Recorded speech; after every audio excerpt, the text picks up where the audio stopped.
Quiero invitarles a que abran la palabra de Dios allí en el profeta Jonás. Y como les decía, hace 8 días fue un viaje fascinante con los niños. Porque de una u otra manera a los niños se les puede cautivar de una manera tan espectacular con las escrituras, ¿sí? Y más como libros como estos, que son libros muy diferentes a otras formas de literatura del Antiguo Testamento, ¿sí? Uno lee el libro de Jonás y lo lee con una imaginación muy vívida, ¿verdad? No es lo mismo agarrar y enseñarle, por ejemplo, lo que nos está enseñando el pastor con Amós, y agarrar y tratar de enseñárselos a los niños de la misma forma que uno quisiera enseñarle o que le puede enseñar Jonás, ¿sí? Porque es un libro muy especial. Es un libro que tiene muchas, si pues, se puede nombrar así, muchas matices, muchas formas de llevar al público o a los hermanos a que comprendan qué es lo que Dios quiere decir a través de este profeta.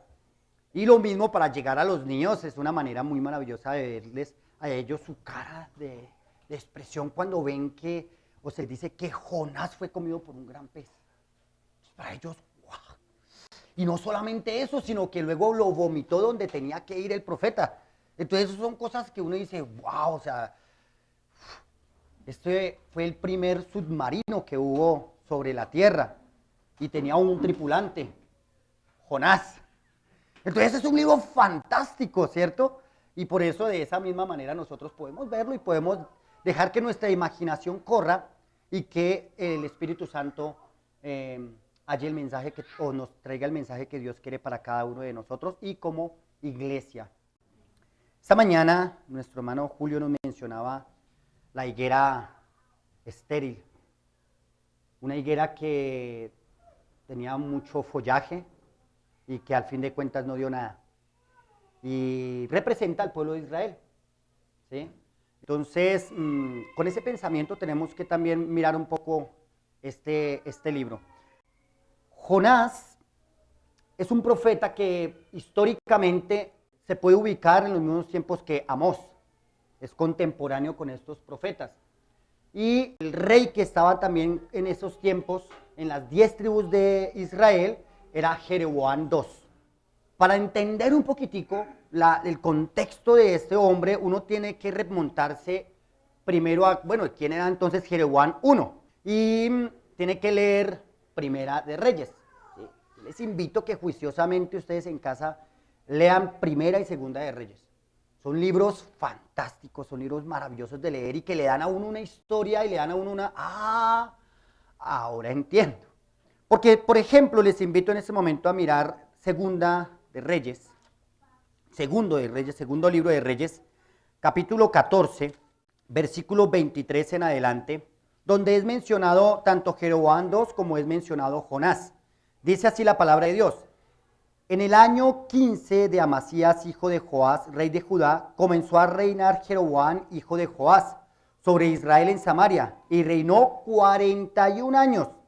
E hizo lo malo ante los ojos de Jehová, y no se apartó de todos los pecados de Jeroboam, hijo de Nabat, el que hizo pecar a Israel.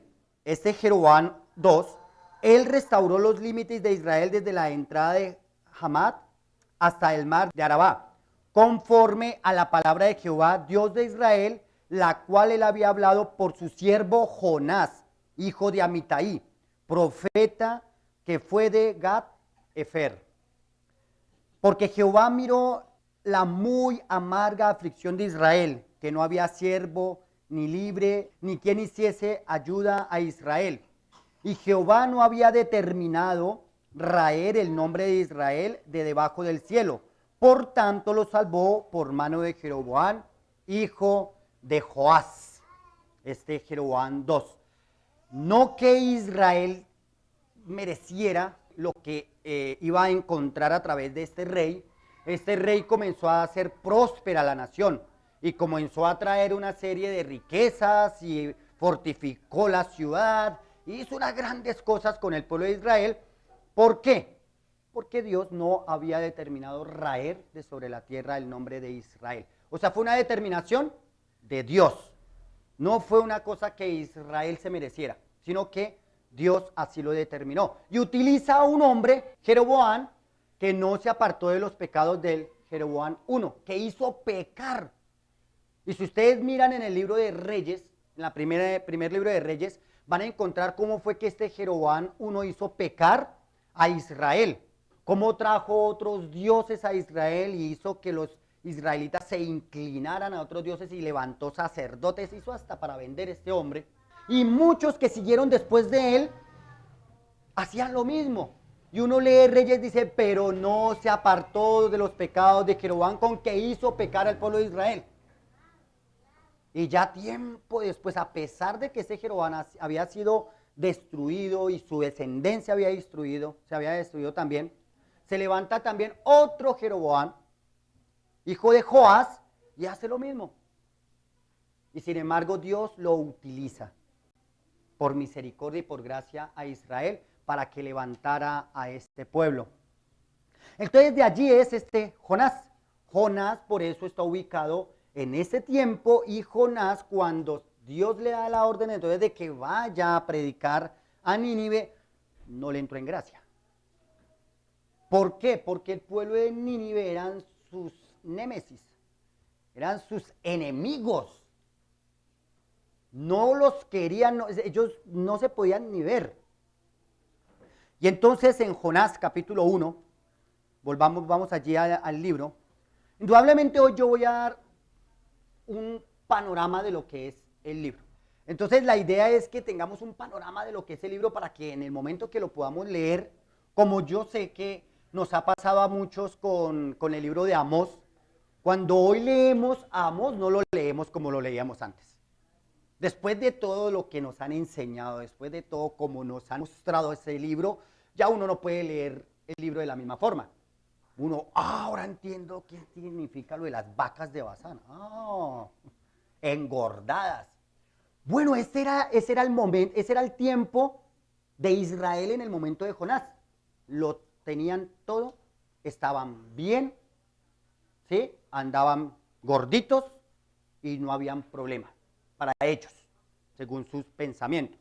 Y entonces vino palabra de Jehová a Jonás, hijo de Amitai, diciendo, levántate y ve a Nínive, aquella gran ciudad, y pregona contra ella, porque ha subido su maldad delante de mí. Interesante, ¿no? Lo que Dios comienza, cómo Dios comienza con este libro y llama a este profeta.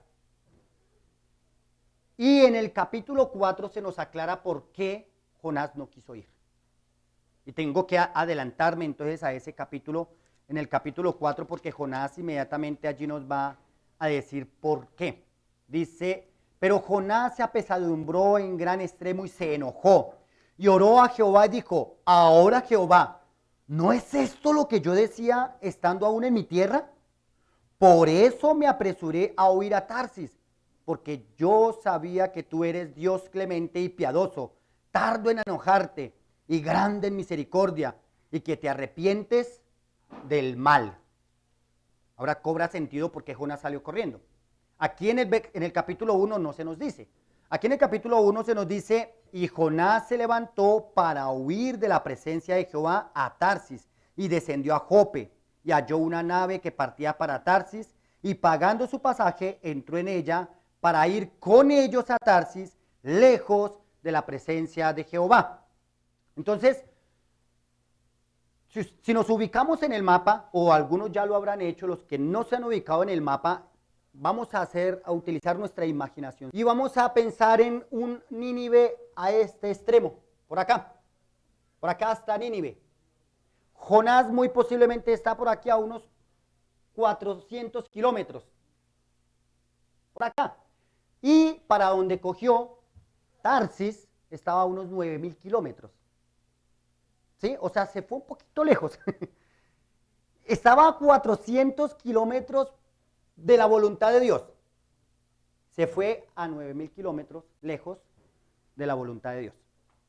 Y es impresionante cómo comienza el relato. El libro de Jonás es muy específico, es decir, le dice a uno los detalles de cómo comenzó este hombre a descender, ¿no? Entonces él comienza primero con que Dios le dice, levántate, estaba acostadito, estaba cómodo, y Dios le dice, levántate y ve a Nínive, y él se levantó, pero para salir corriendo, ¿cierto? Él se levantó, dice la escritura, y dice, y se levantó y bajó primero a un puerto, a Jope. Y allí en Jope encuentra una nave y se sube, paga su pasaje, ¿sí? Se sube a la nave y no contento con esto, en la nave bajó al cuarto de la nave y dice, específicamente la escritura dice, se echó a dormir. Se echó a dormir. Me fascina la traducción que se hace ahí de esa expresión, porque no es lo mismo acostarse a dormir o ya le cogió el sueño, no, se echó a dormir. A mí no me importa, espero nada. Esa es la actitud de una persona que no le importa nada. Entonces, eso es lo que hace él. Luego viene la tempestad, se levanta el viento, echan suerte, ¿cierto? Los marineros primero oraron a sus dioses, echan suerte para ver qué fue lo que pasó, encuentran a don Jonás allá durmiendo y el capitán le dice, venga, levántese, otro. Ya primero le dijo Dios, ahora se lo dijo un impío, levántese y clame a su Dios. Ahora no se lo tiene que recordar directamente Dios, sino uno extraño. Comienza a hablar con ellos y le dice por qué razón vino esto y que lo agarraran y que lo tiraran al mar. Estos hombres trataron de no hacerlo, pero al final tuvieron que tomar a Jonás. Y las expresiones que hay de estos marineros, uno dice, wow, Dios es glorificado no solo en la iglesia, no solo en medio del pueblo de Israel. Estos varones dijeron, versículo 14, perdón, dice, entonces clamaron a Jehová y dijeron, te rogamos ahora, Jehová, que no perezcamos nosotros por la vida de este hombre, ni ponga sobre nosotros la sangre inocente, porque tú, Jehová, has hecho como has querido. Por lo menos en lo que he leído en la escritura, encuentro a otro impío, a otro que no era del pueblo de Israel, expresando prácticamente las mismas palabras que estos marineros. Y es el caso de Nabucodonosor, rey de Babilonia. Cuando su razón le fue vuelta, él dijo, todos los habitantes de las tierras son considerados como nada, y él hace según su voluntad en el ejército del cielo y en los habitantes de la tierra, y no hay quien detenga su mano ni le diga, ¿qué haces? Porque tú has hecho como has querido. Por eso, a pesar de que el título que lleva este libro es Jonás, yo pienso en otro título. Y pienso en otro título porque el énfasis del libro no es Jonás. Jonás es un profeta que representa algo. Pero el énfasis que hay en el libro, o la persona a quien se nombra en este libro con un énfasis muy fuerte, es Dios. 48 versículos tiene este libro, de 4 capítulos. De las 48 veces, usted puede encontrar mención a Dios por lo menos unas 38 veces. Es mencionado Dios en el libro. Y es mencionado no solamente por el profeta, sino que es mencionado también por impíos. Es mencionado por los marineros y es mencionado también por los de Nínive y de diferentes formas. Cuando ustedes encuentran en el libro las expresiones como Jehová Dios, siempre está el profeta de por medio, siempre está Jonás. Jehová Dios, su nombre compuesto, algo que implicaba, algo que era especial para el pueblo de Israel. Cuando los marineros levantan a Jonás, le dicen, clama a tu Dios, porque para ellos es otro Dios más, de pronto ese sí es más poderoso. Ellos no estaban pensando en el Dios verdadero, estaban pensando, pero usted tiene un Dios más, ese sí debe ser el Dios que sirve, clámele a ese Dios. Cuando vemos a los de Nínive, en el capítulo 3, versículo 5 en adelante, el rey de Nínive dice que proclamó ayuno a Dios y dijo que cada uno se convirtiera de su mal camino, quizá Dios nos perdone. Entonces, ¿por qué? Porque no era el Dios especial para esa nación. Simplemente Dios les permitió creer. Y esa generación fue salvada. Esa generación se salvó. La siguiente generación no.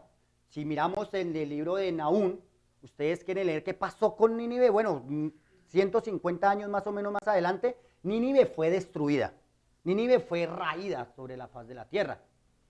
Pero esta generación a la cual Dios le llegó, Dios entonces le perdona y esta nación es salvada. Entonces el título para este libro quisiera que lo miráramos y es La soberana misericordia de Dios. La soberana misericordia de Dios.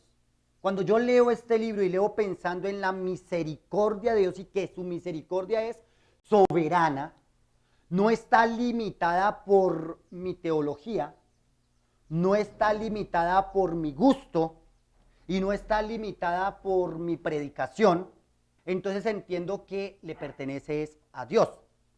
Jonás sabía de la misericordia de Dios. Ya lo miramos allá en el capítulo 4.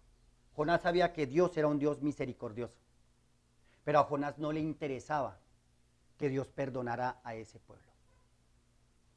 Miren, no estamos hablando de un profeta flojo, que era que no quería trabajar en la obra del Señor, que entonces por eso cogió para otro lado.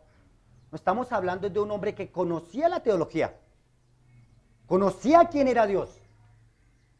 Y dijo, pero yo no lo voy a hacer como tú digas. Si tú tú perdonas, pero perdona a mi pueblo. Tú ten piedad, pero ten piedad de mi pueblo. Tú escoges a quien quieres, pero escoge a mi pueblo. Y entonces él dijo, no, por ese lado no me sirve. A pesar que el nombre Jonás significa paloma, de donde nosotros hemos tomado lo que es un mensajero, y bueno, y su nombre tiene que ver con esto, él no estaba siendo fiel a su nombre, porque era rebelde al llamado. Jonás entonces nos muestra que Israel tenía un pensamiento egoísta acerca de la misericordia de Dios. Nosotros con Jonás podemos colocarnos en los pies de cualquier israelita, porque yo sabía que tú eres Dios clemente, tardo para la ira, lento en enojarte y que perdonas. No, yo no voy a ir a llevarle la solución al enemigo. Eso está en contra de mis principios. ¿Cómo es que yo sé que a mi enemigo lo mordió una serpiente cuyo veneno es mortal y yo voy a ir a llevarle el antídoto? O sea, no, mejor que se muera. Ese es el pensamiento que tiene el pueblo de Israel. Israel no quiere que ninguna otra nación se salve. Y por eso coge para el lado contrario. Nosotros no podemos leer a Jonás simplemente como un relato fantasioso, chévere de leer, sino entender el peso que tiene en la teología de Dios en cuanto a su misericordia, su gracia y el perdón que es para todas las naciones. Hay varias palabras claves en el libro de Jonás y tal vez encontremos muchas más. Yo aparte algunas. Dentro de estas palabras claves encontramos, como le decía, Jehová unas 38 veces. Palabra de Jehová, levántate, su maldad delante de mí, huir, pagando su pasaje. Y algunos dirán, pero ¿por qué voy a ponerle cuidado a esa palabra pagando su pasaje?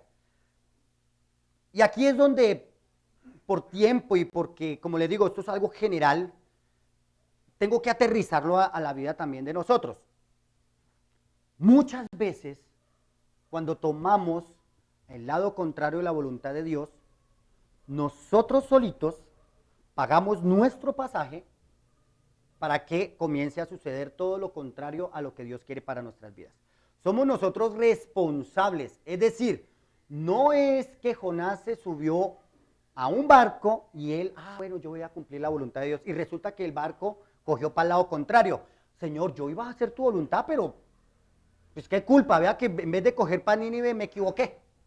Cogió fue para Tarsis. No, él pagó su pasaje, era consciente de lo que estaba haciendo. Y nosotros somos conscientes de lo que hacemos cuando la voluntad de Dios no se alinea con lo que nosotros queremos. ¿Sí? Porque es que hacer la voluntad de Dios, cuando la voluntad de Dios, es decir, brilla hacia el arco iris que uno está viendo. Carlos, ve hacia el arco iris, Señor, lo que tú digas. Uno sale casi hasta volando, ¿no? No bajo la escalera, me tiro. ¿Por qué? Porque va para donde yo quiero. Va para donde yo quiero.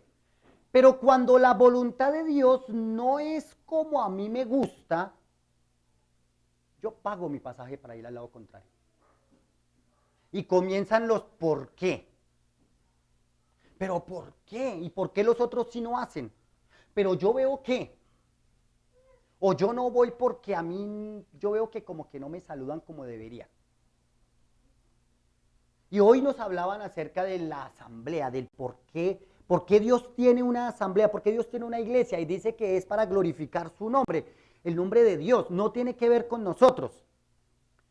Pero la verdad es que como la voluntad de Dios en ese caso a veces no está alineada a mi gusto, yo voy a la iglesia, pero yo voy a lo que voy. Y yo la verdad eso ir a la iglesia, ay no, eso como que quedarme un rato y hablar con, no, yo entro y salgo rapidito, que eso a mí, eso conmigo, no.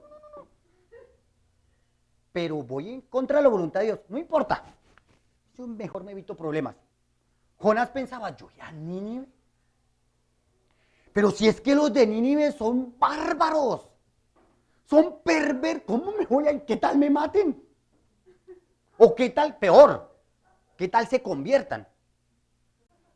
O sea, no, yo no quiero que llegue a pasar una cosa de esa. Él dijo, no, yo mejor pago mi pasaje y me voy para el lado contrario. Allí en Jonás usted va a encontrar 5 peros, 2 de los cuales son de Jonás, 3 son de Dios.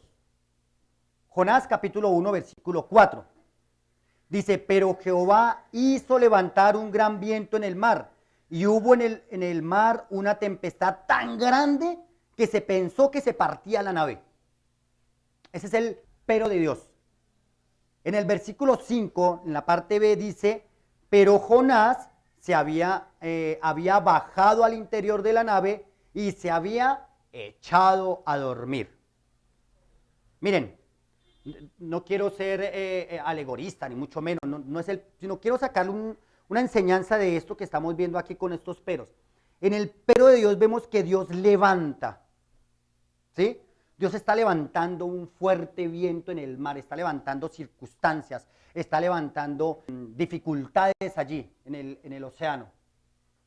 Y Jonás, en el pero de Jonás, vemos que Jonás se está echando a dormir. Inactividad total. Y es lo que pasa con el creyente cuando está fuera de la voluntad de Dios. Inactividad total. A uno le da hasta sueño. Se quiere dormir. Se quiere dormir a todo lo que tenga que ver con Dios. Ay, conmigo no. Eso no es conmigo. Y viene esa situación que llega a su vida en la que hay letargo, hay ganas de no hacer nada, hay ganas de mejor, ay, no, ¿sabe qué? Yo no quiero hacer eso, pero nada. Nada me causa gracia.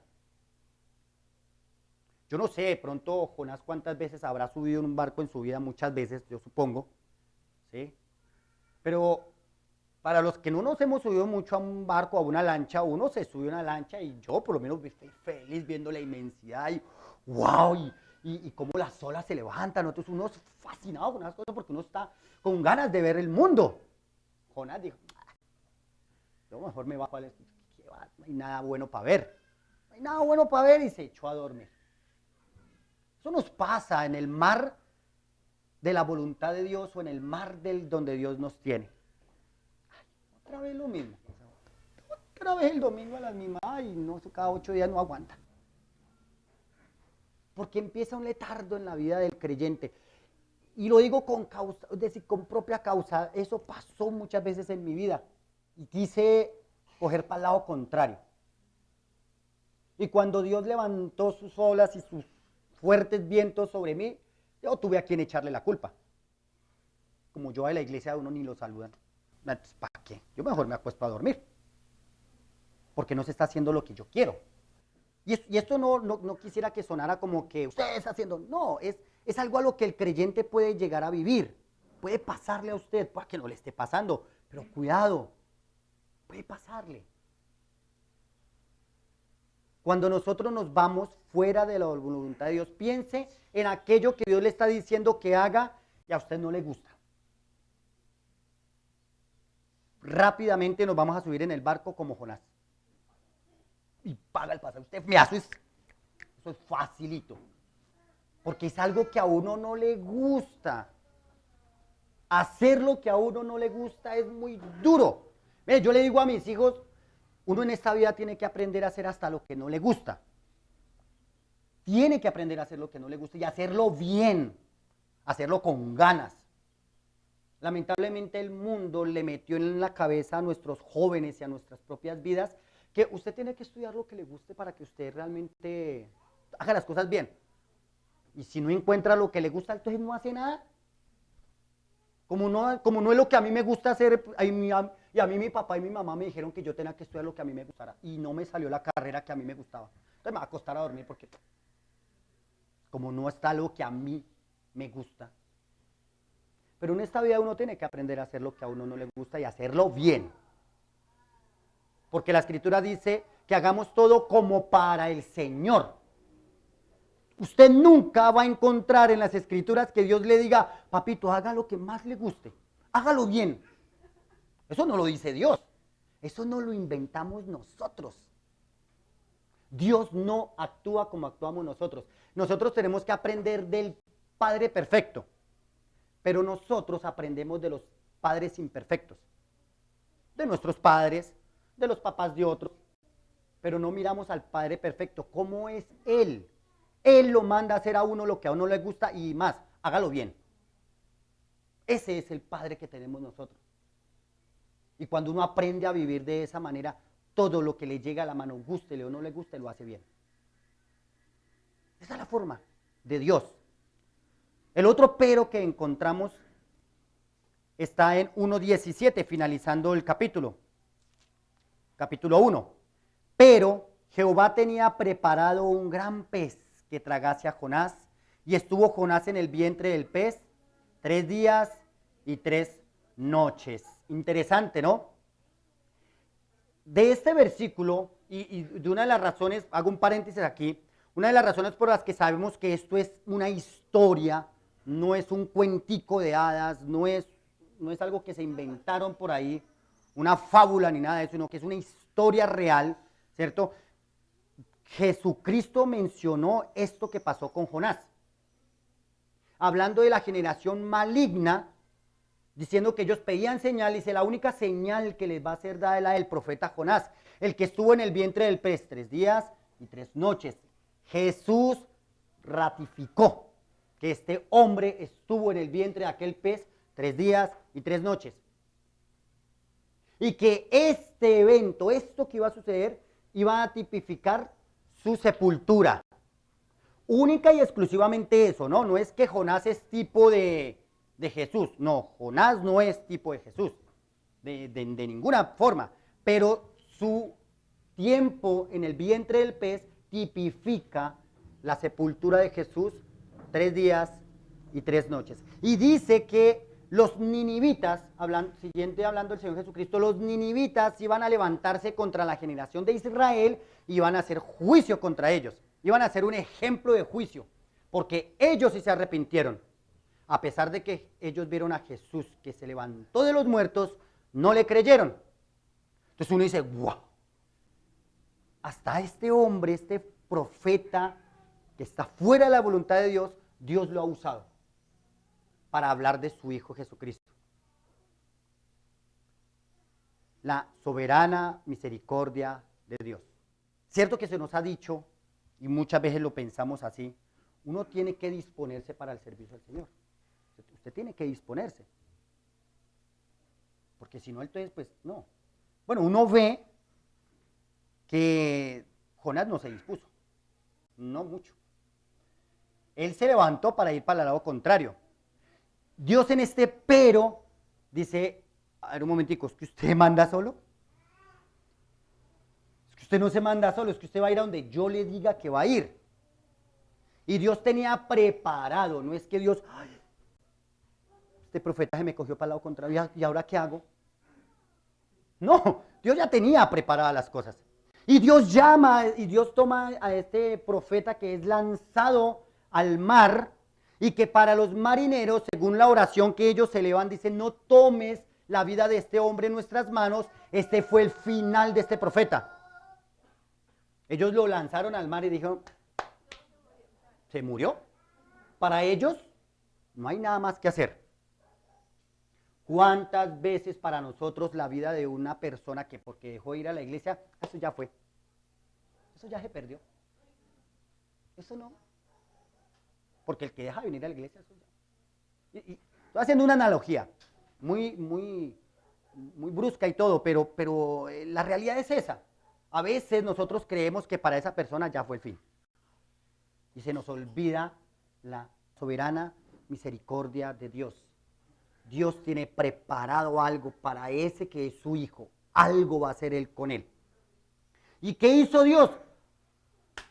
Le puso un submarino. Espectacular.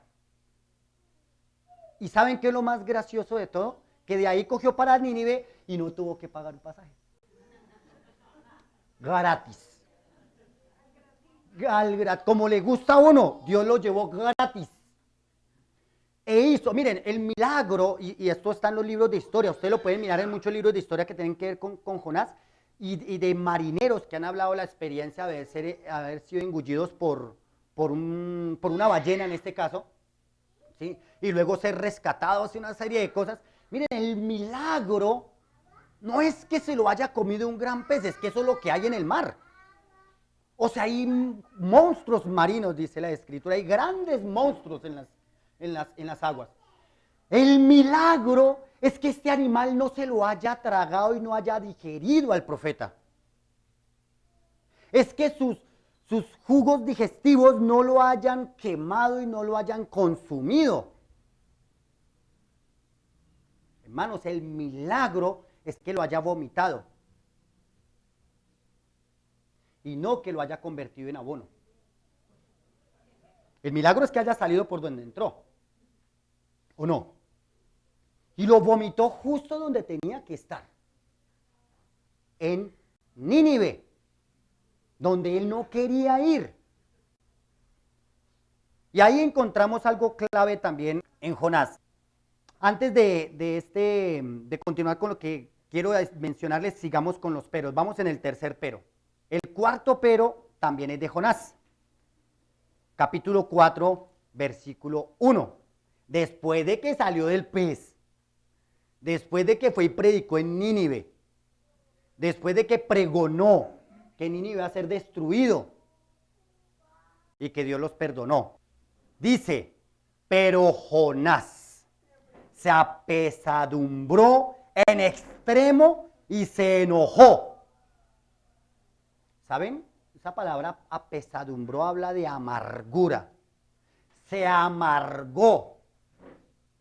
Se amargó porque los de Nínive se arrepintieron. ¿Cuántas veces no le pasa al creyente que se amarga porque a los otros les va bien? Pero ¿por qué, Señor? Entonces, ¿de qué me sirve ir a la iglesia a mí? ¿De qué me sirve tanta oradera? ¿Por qué, Señor? Esto es una oración extraña. Si uno se pone a mirar las tres oraciones que usted encuentra en el libro, la primera es la de los marineros, la segunda es de Jonás, y la tercera también es de Jonás. Esta tercera, uno dice, esta oración es extraña. Pero venga, siendo sinceros, ¿cuántas veces no la habremos hecho hasta en nuestro subconsciente? Y oró a Jehová y dijo, ahora, oh Jehová, ¿no es esto lo que yo decía estando aún en mi tierra? Por eso me apresuré a huir a Tarsis, porque sabía yo que tú eres Dios clemente y piadoso. Se amargó porque Dios es Dios clemente y piadoso, tardo en enojarte y de gran misericordia, y que te arrepientes del mal. Ahora pues, oh Jehová, te ruego que me quites la vida.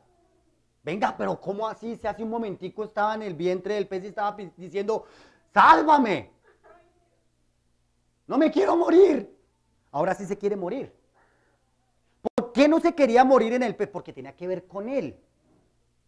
Se lo habían tragado.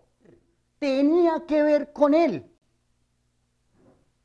Pero aquí no tenía que ver con él en ese sentido. Aquí él estaba diciendo, ¿por qué los perdonaste? ¿Por qué hiciste? No me gusta lo que hiciste. Sigue pensando en él. Y Dios nos muestra a través de este profeta que, en primer lugar, Israel es igualito. Israel clama a Dios, Israel tiene sus grandes fiestas, Israel piensa en Dios, Israel hace lo que hace por Israel, por ellos, porque somos la niña de los ojos de Dios y ojalá alguno se atreva a tocar a los ungidos de Jehová.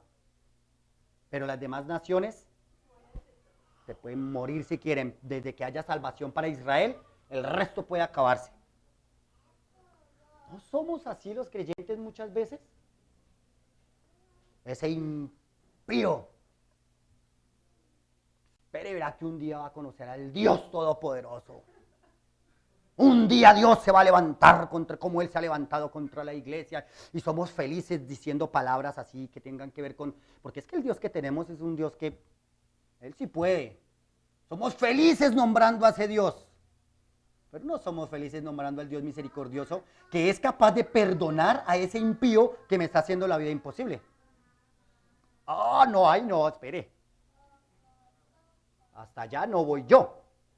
Porque mi Dios es un Dios fuerte y temible, lleno de furor y que visita la maldad. Eso no lo sabemos todos. Pero el Dios misericordioso que es capaz de perdonar a aquel que me hizo daño, aquel que se levantó contra mí, Dios lo puede perdonar y puede hacer de él un hombre para su servicio. Yo perdono, pero no olvido. Usted allá y yo acá. Eso lo he dicho yo. Yo creo que le ha pasado el corazón de cualquiera de nosotros. Eso lo hacemos porque esa es la carne orando.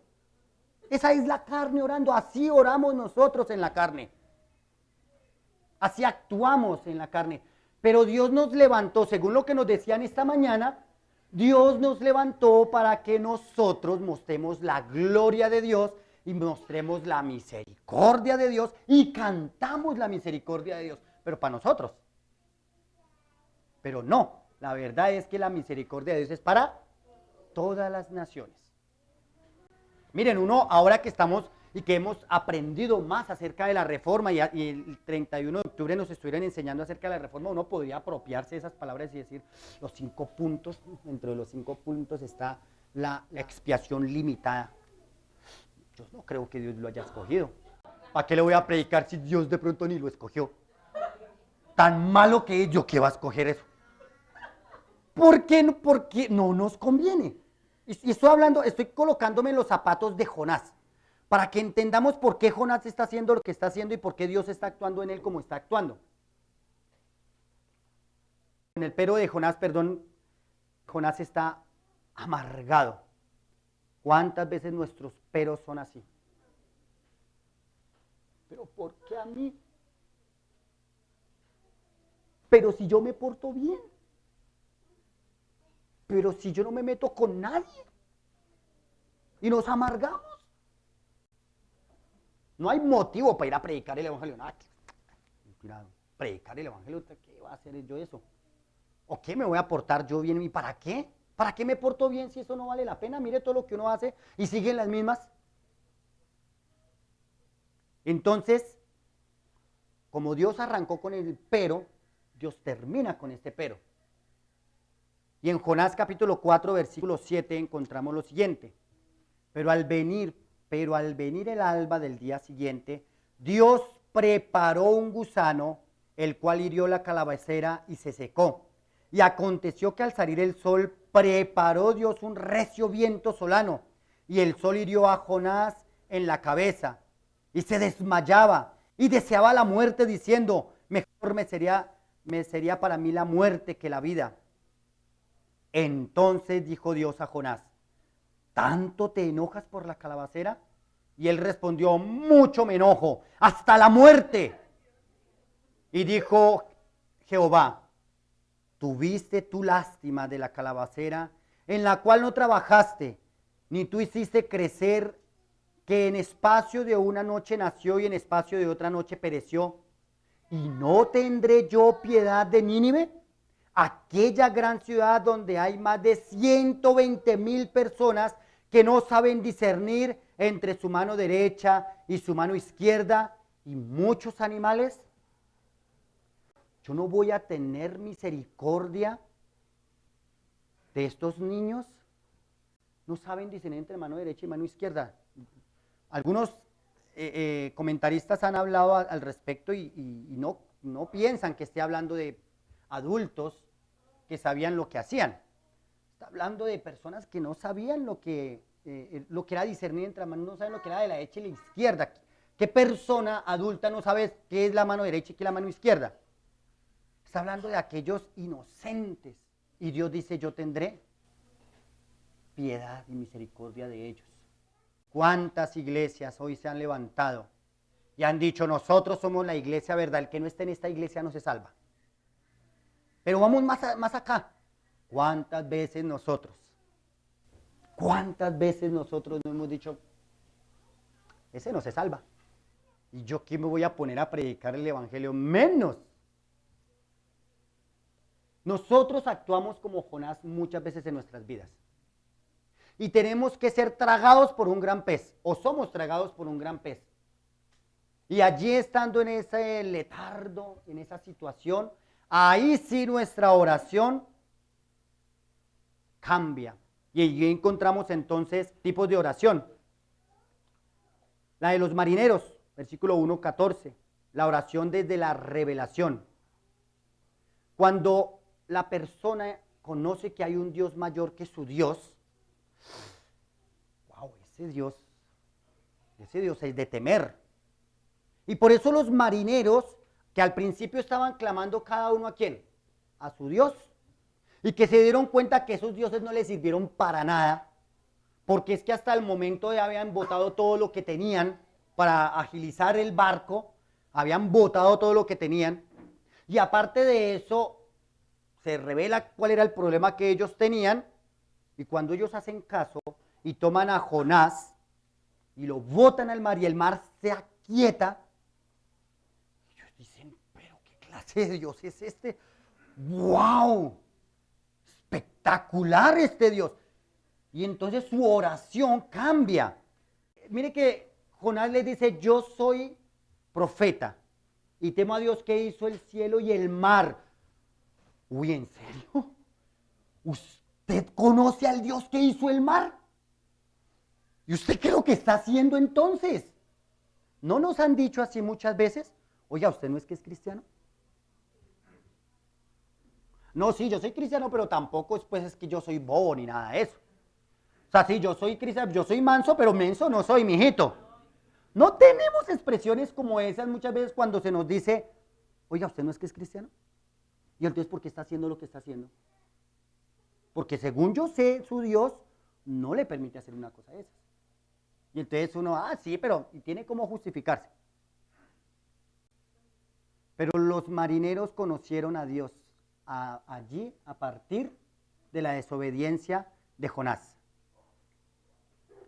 Querido hermano, usted puede disponerse para el Señor a hacer la obra.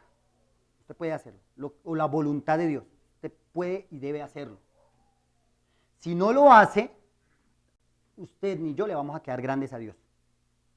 No le quedó grande Jonás, que se fue 9,000 kilómetros lejos de la voluntad de Dios. No le vamos a quedar grande nosotros, que muchas veces ni del barrio salimos.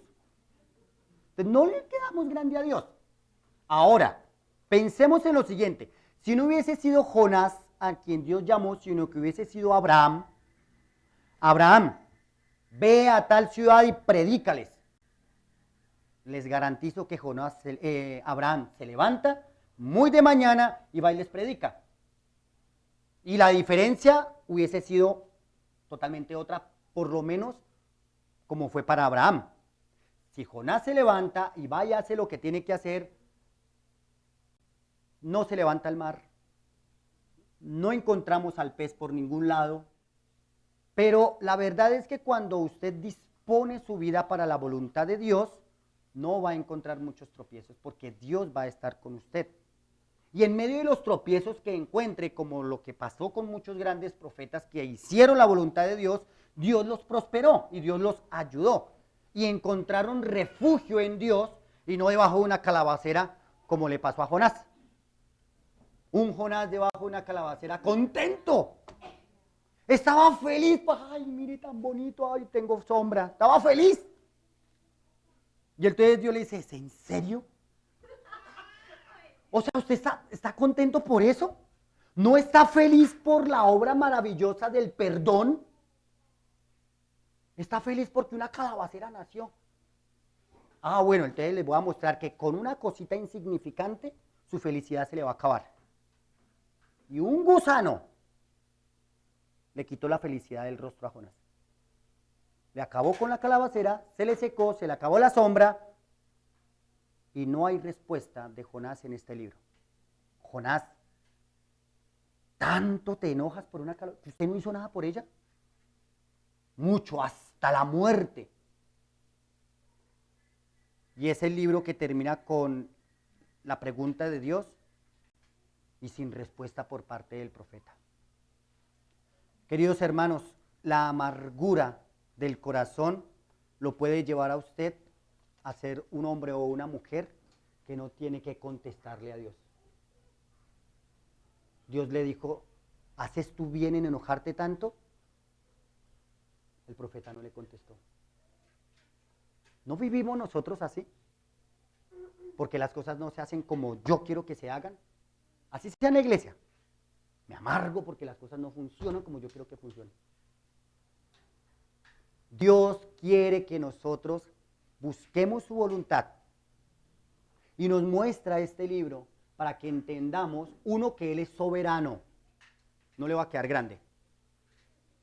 Que yo no necesito disponerme para que Él haga su obra, pero que si me dispongo es mucho mejor.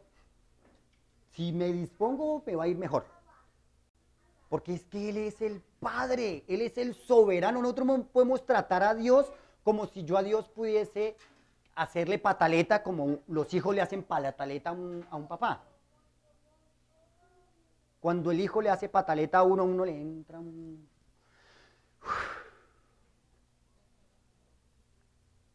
Y Dios, cuando yo le hago pataleta, le garantizo que Dios no se inmuta. Es decir, Dios no dice, ay, este chino otra vez. ¿Qué voy a hacer con usted? No, Dios ya tiene preparado todo lo que tiene que tener preparado para ponerme en orden. Dios ya lo hace. Termino con esto. 4 capítulos. Capítulo 1. La misericordia de Dios es enviada. En el capítulo 2, la misericordia de Dios es recordada por el profeta ya en el gran pez. En el capítulo 3, la misericordia de Dios es anunciada en el pueblo de Nínive.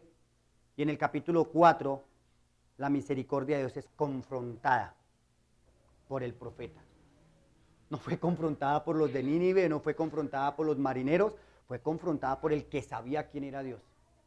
Tenemos que cuidarnos de nuestra teología. Cuando nuestra teología no está alineada con la voluntad de Dios, nosotros mismos nos vamos a poder hasta levantar contra... No, pero es que tu palabra dice. Y es importante que nosotros pensemos en que Dios es soberano, que Dios es misericordioso, quiere tener misericordia con todas las naciones y que no se trata de lo que yo sepa de Él, sino se trata de lo que Él determinó. Jonás sabía quién era Dios y él pensó que podía hacer lo que él quisiera. Nosotros estamos llamados a servirle conforme a su voluntad para que Él sea glorificado. Ahora, si no hacemos la obra de Dios, igual Él va a ser glorificado. ¿Sí? Es beneficioso para nosotros buscar alinearnos a la voluntad de Dios. Claro que sí. La palabra de Dios nos dice que su voluntad es buena, agradable y perfecta.